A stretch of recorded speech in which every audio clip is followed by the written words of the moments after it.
Hey everyone, welcome to Dot Point A17, and today we're going to look at illustrating how a knowledge and understanding of an animal's physical and behavioural characteristics can assist in the management of a particular animal species. So what we're trying to do is minimise the stress on the animal and make it easier and better for the animal's welfare in the way that we handle them by knowing things about their physical and behavioural characteristics. So the title here is Better Cattle Management by Understanding Their Behavioural and Physical Characteristics. And we're going to look at four things. Firstly, we're looking at herd instinct. So the fact that sheep and cattle tend to want to be in a herd and they always try to stick together. The second one is social order, how they kind of have a hierarchy of who's dominant and who's not, and making sure you manage that so that the animals don't harm each other. The next two are kind of related, but we have flight zone, which is basically fight or flight. So the point at which you get to walk close enough towards them that they decide to kind of run away or move away from you. And lastly, point of balance, which is something that describes this, imaginary line over their shoulders, which is the point of balance or almost like the center of gravity. So if you move forward or behind that line, they move in the opposite direction to you, but we will look at that shortly. So first of all, why do we want to do this? The aim is to manage the animals in a way that causes minimum stress to them. Animals that are stressed are harder to handle and more likely to injure themselves, other animals, and also the handler. And it would lead to reduced production if the animal is stressed. Things like they tend to eat less and have a slower growth rate as well. So importantly here, animals retain memories of painful and stressful experiences. So it's important that you develop handling techniques that allow the animals or that work with the animals and knowing what they like and what they don't like and how they behave and how they see things from their perspective. And these will result in better animal welfare, improved safety for the person handling them, and improved production.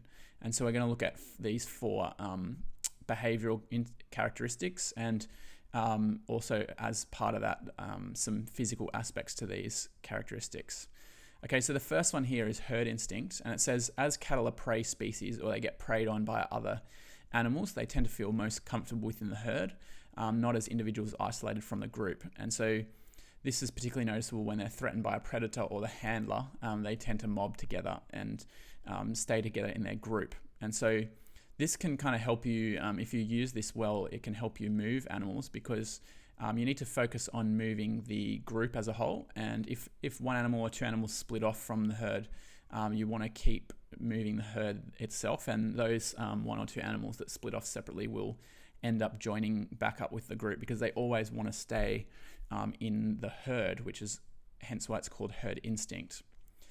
It can make it hard to split up groups, so you have to be a bit more careful when you're splitting up animals into two groups because they want to stick together. So you have to take a bit more care with that. And so the aim is to always use the group to get them where you want to go. So you focus on moving the group, the majority of them, and the rest will follow.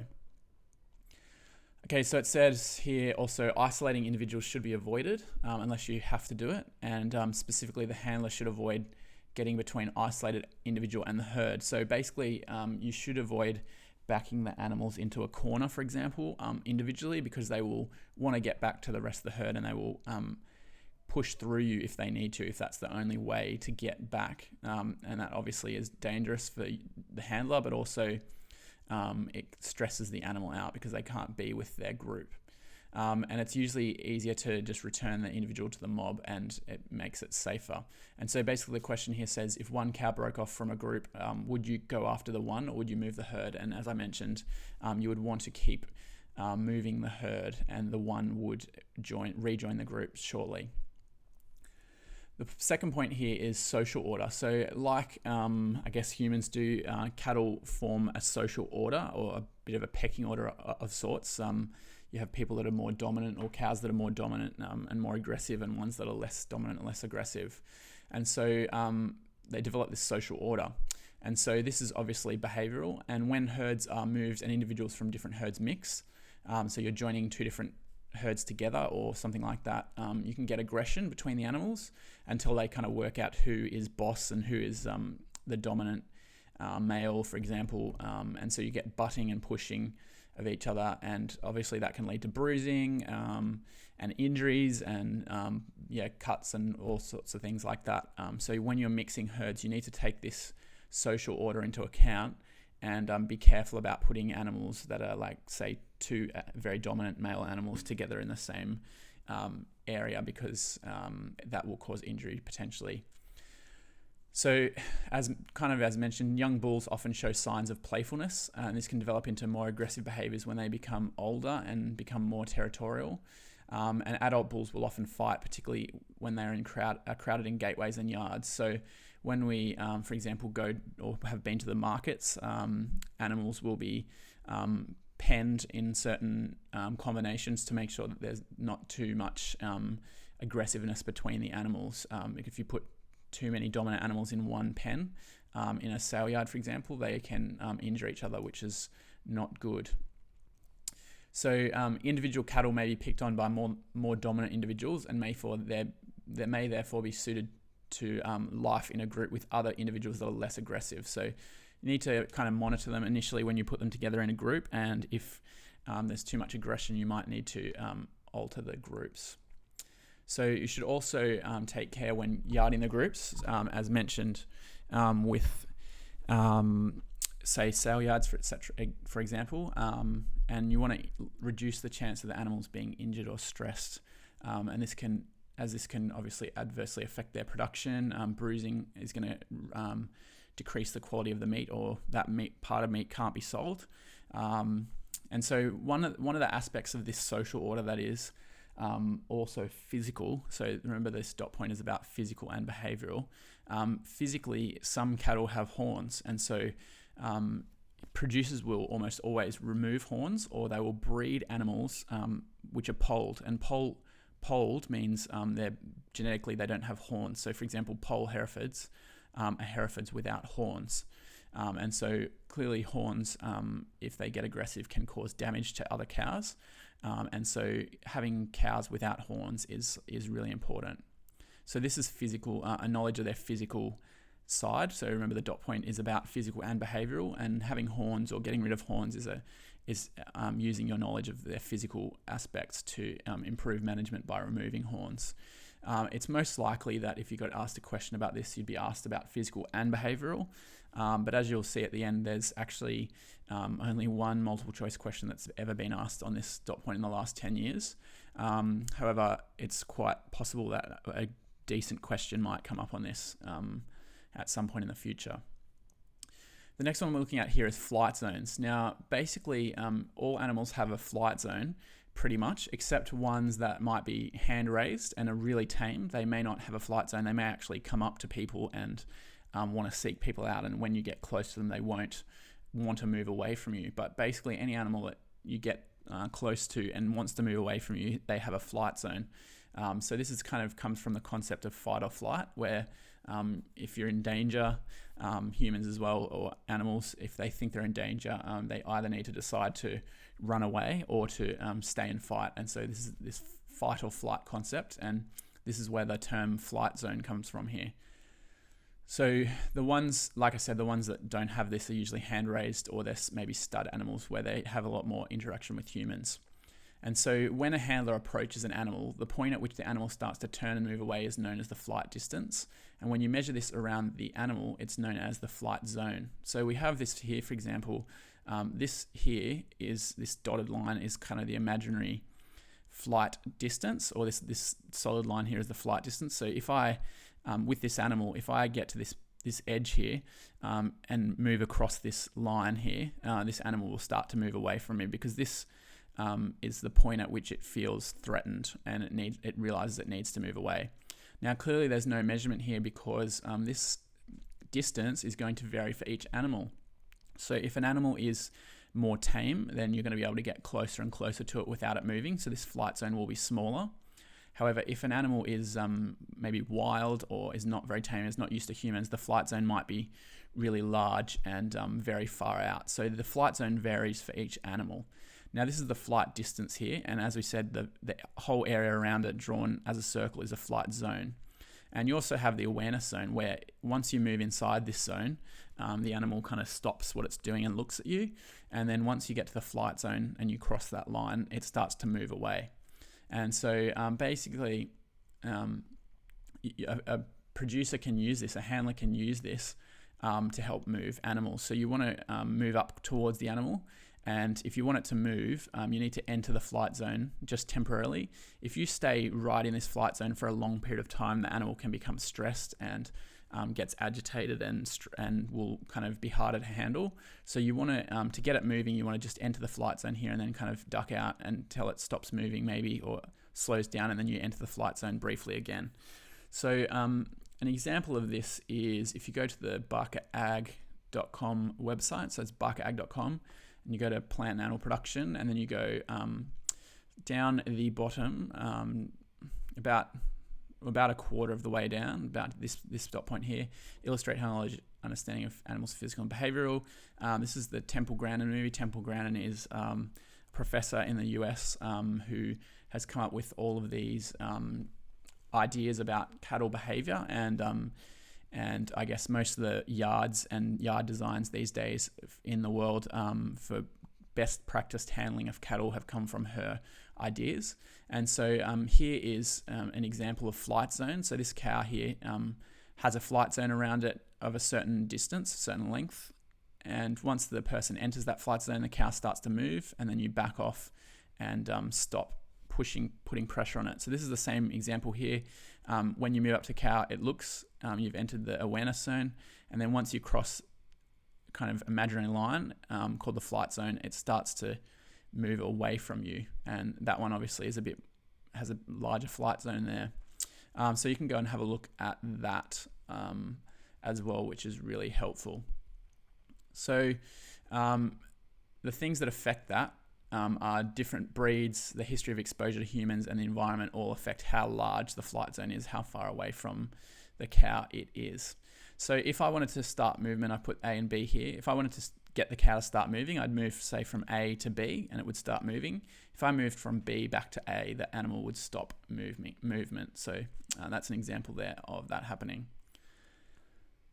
So the next one is point of balance, the last one here. And this is basically an imaginary line over the shoulders of the cow, over the shoulder, and this is called the point of balance. So it's like the center of gravity almost, where if you move back behind that line, the cow will move forward, because remember they feel like they're getting preyed upon, and so they want to move away from you. They see you as a bit of a threat usually, and so they want to move away from you. So if you cross this point of balance and go back, they will move forward. However, if you were here and you move forward, they would move backwards. So they're always seeking to move behind you. But this line here is basically the determinant about whether they go forward or backwards. So once you cross this line, that will change their direction. So knowing about this line helps you move them. And also on this kind of note, they have a blind spot here. And this is, again, as mentioned at the start, is physical. So we've been talking about behavioural and what they do, and which way they move here is behavioural. But because they have a line of sight and they can't see behind themselves and they have a blind spot, this is obviously a physical characteristic based on where their eyes are positioned. They can actually see kind of 180 degrees with each eye, almost, except their blind spot. So they don't like people being in their blind spot. If you're there in their blind spot and they can't see you, they'll stop moving, but they'll also often try to turn around to see where you are, and so that's helping with a knowledge of physical characteristic that their eyes are placed in the way they are will help you manage them. For example, you want to try and, or you can either go into the blind spot to stop them moving, or they'll probably turn around, like I said, and want to see you there. So it might be better not to get into their blind spot. So the way this point of balance can be used in practice is you might have these yards here like this, and the chute here that they're running through the race. They're moving through this from the pen, and they might be going into a crush or something like that. And what you can do is you can walk the opposite way. Part of the reason this has been designed in semicircular way here is for ease of the operator. If you move that way, the cattle are always going to move away from you. So if you move across, once you move across this one's point of balance, it's going to move forward. once you move across this one's point of balance, it's going to move away from you forward, etc., and on and on. So you can go around here, and because you're in their flight zone, they're going to move and try and move away from you. And then you move back out of their flight zone and back around to the start again. And you can just do this loop around here, and the cattle should just keep moving through here. So that's a way of using their behavior of wanting to run away once you cross their point of balance to help move them and handle them well without stressing them out by, for example, hitting them with a stick or anything like that. So knowing these methods of how they behave will help you to move them without having to hit them or bruise them or anything like that, which is going to be better for production. So how do we use them to improve handling? Penetrating the flight zone will cause them to actually start moving until they get you out of their flight zone, and then sustained movement will require you to kind of keep going back in and back out of their flight zone until you get them where you want them, after which you want to leave the flight zone to stop them from moving. Okay, so to answer these questions on the next page, there are just some practical things that you might do. You can go to the Temple Grandin website and answer these questions. But when cattle are in a race, describe how the handler should behave to make them move forward. Basically, you should walk in the opposite direction to the way they're facing, and you should enter their flight zone to get them moving. And this question below is basically the opposite. You should walk in the same direction the cattle are facing, and they'll walk backwards. Okay, so outlining 4 principles that can be used to help move cattle in open paddocks. Obviously, you don't have the confines of a boundary or the confines of a boundary, or you don't have maybe fences close by to hit or to work the cattle against. So if you're in the middle of an open paddock, these are some of the things you should do. You should alternate moving into their flight zone and out of it again to get started moving. You want to move in straight lines and don't circle around the cattle. If you circle around the cattle, they get a bit confused about which way they're going. You also don't want to chase individual animals because they will move back into the herd. So you focus on moving the herd itself rather than focusing on individuals that might break away from the herd. You want to work on the group point of balance. So the group as a whole will have a point of balance. If you move behind the point of balance, they'll move forward, etc. You also want to avoid being in the blind spot behind each animal because they're not going to be moving too much. You want to try to keep them calm and move at a walking pace and not get them running because you lose control of them then.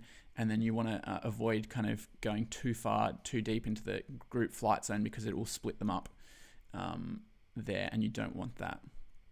Okay, so as I mentioned earlier, past HSC questions. There's only been one HSC question really in the last 10 years on this, and it's a multiple choice question.